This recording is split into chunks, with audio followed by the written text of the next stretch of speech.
My name is Savanzel Dondrico, executive producer for Tech in Black and White. Tech in Black and White is a three-part docu-series on diversity, inclusion, and relatability.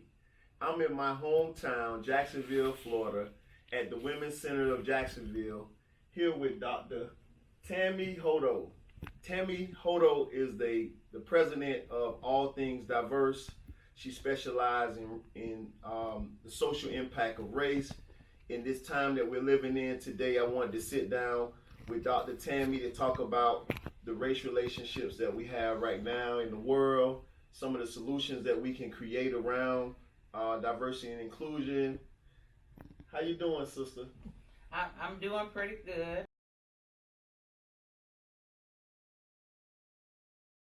What made you create your own company, All Things Diverse? After I've had several very bad experiences surrounding race and sexual orientation, and I'm a cisgender, so I'm a heterosexual female of color. So basically in sociology we talk about intersectionality, and that's what I am. So not only am I marginalized because I'm a woman, but I'm a woman of color. So I have these two kind of marginalizing identities. Yeah. And I found that people did not have an understanding of what diversity, equity, and inclusion is, or they may have an understanding, and I see a lot of talking heads, but I don't see a lot of implementation.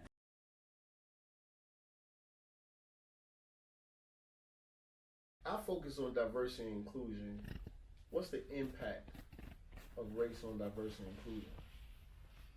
Well, I think race is one of the components when we look at diversity and inclusion. So like diversity, right? So when people talk about diversity, they usually think just black and white. Yeah. But it's more than that, right? So it has to do with ability. It has to do with sexual orientation. It has to do with social economic status.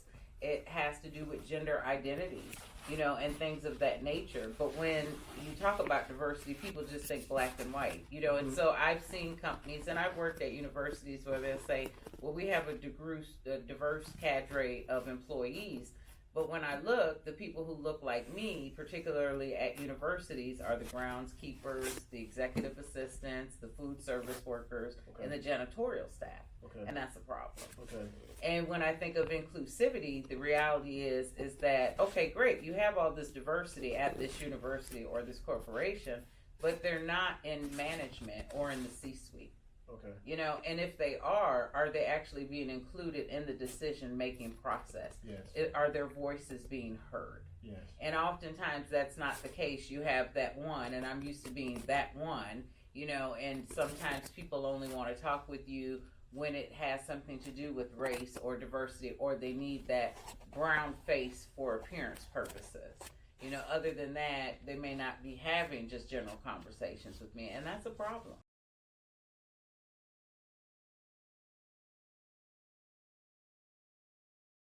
When we talk about diversity and all of these different things, could you give me like a definition of them? Sure. Can you bring them to me? Sure. Okay. So gender identity. So say someone, their sex, they were born, their sex biologically is female, but they don't identify as such. Okay. So their gender identity, they identify more masculine as a male. Okay. Gender expression, you were born male, but maybe the way you express your gender identity is more in line with feminine, ideologies and mannerisms.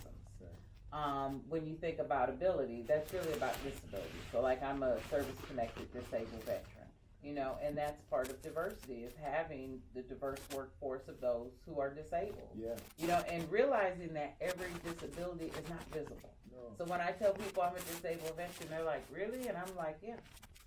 But I'm not going to share what my disability is because I don't have to, right? When you look at age, we have 5 generations right now in the workforce.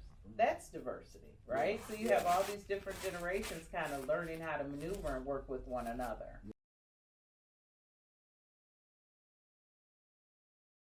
People are figuring out that representation matters in government and in politics and across the board. My focus is on technology. Mm-hmm. Could you talk about why you feel representation matters in technology? I think if you can see it, you can believe it, and you can achieve it, right? So, in technology, I think that you don't see a lot of people of color, and that's problematic. I think that you don't see a lot of women either, and that's part of implicit bias. Oh, well, women aren't good at math and science, and that's not true. That's just this ideal that's kind of been placed out there.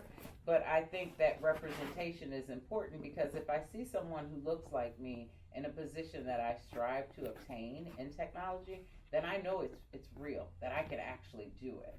But if I don't see people who look like me in those positions of power, who have the decision-making capabilities, then how do I know really that I can achieve that?